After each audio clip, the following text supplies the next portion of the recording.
Hey, what's up guys, I'm back in another video. Now I haven't done one of these in a while because I'm like literally slacking on my upload schedule for my Soul Shatters pros and cons. And if I don't do them quickly, they're all gonna go to waste due to Soul Shatters rework and stuff like that. But yeah, I decided to skip GT Car because I'm still thinking for her. She has like so little things to be talked about when it comes to pros and cons. All I can ever think about her is like just good combos and like dog shit defense. Like there's nothing else good about her, so I'm gonna just skip her for now. I'm gonna think for a little bit more, but I'm gonna do Undyne because I actually made Undyne, and I actually know a lot about Undyne, so yeah. But going into the first pro we have is Undyne's Determination passive, which is basically in second phase. The passive Determination is like a healing passive.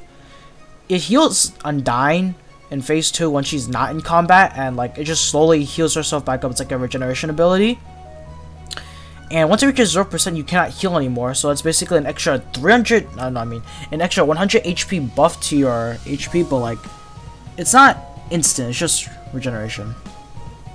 The second pro we have is her stats. Now her stats are amazing. Like it's kind of game breaking because her defense is so good for a second phase, and her attack is so good for a second phase, and she has like 7 moves. It's the same as GT Frisk but just a little bit stronger, and her damage on each move is also insane as well. Like her 2 does so like 30-40 damage to like a high defense character. Third pro we have is an infinite combo. Characters who have an infinite combo will most likely have a greater chance of winning in battles, but I've never really seen anyone use an infinite combo before because, well, they want to make the fight more fair. But having an infinite combo means like you can, if you're ever going to use it in battle, you might win, but like it really depends on lag and how much FPS you have. So yeah.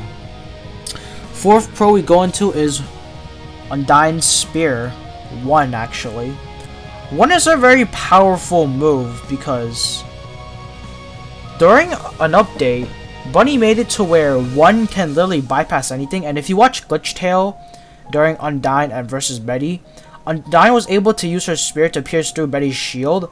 Like it was like Betty's shield was like making a whole house, but then she was able to pierce it through.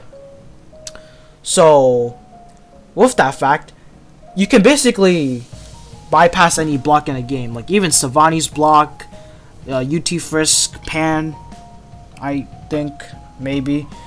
I haven't tested it out yet, but I just tested it on the Savani like a few days ago, and I was kind of surprised that it would actually bypass.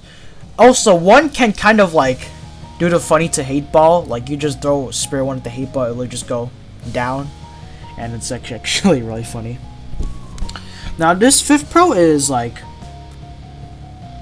it's situational, but actually no, you do this like every time. But whenever someone's blocking and you do like a LMB, some of the characters have like a very slow LMB at the very last hit, and it's a really big punishment for them because those who are actually experienced and skilled at this game can actually let go of their block and actually hit in the middle of their click combo, and that's like really punishable. They can even perfectly block you.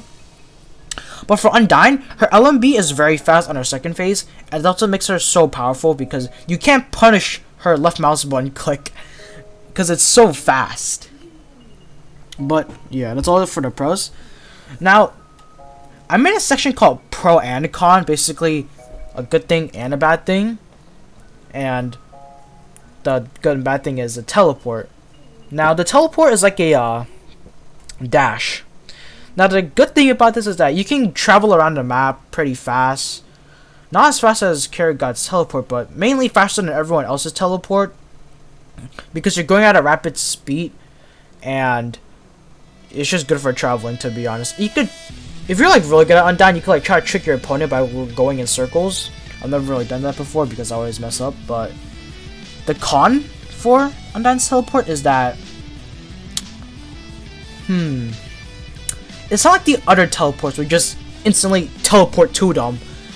You know when she is gonna teleport, like when you press R, you dash to the opponent, and that makes you very vulnerable to attacks such as like X-Tail Knife 1. It's like a long slash going towards you, And in that when you're teleporting, you're vulnerable to that attack because I don't know, just I guess like the avatar still stands out when it's like dashing, so you're able to get hit.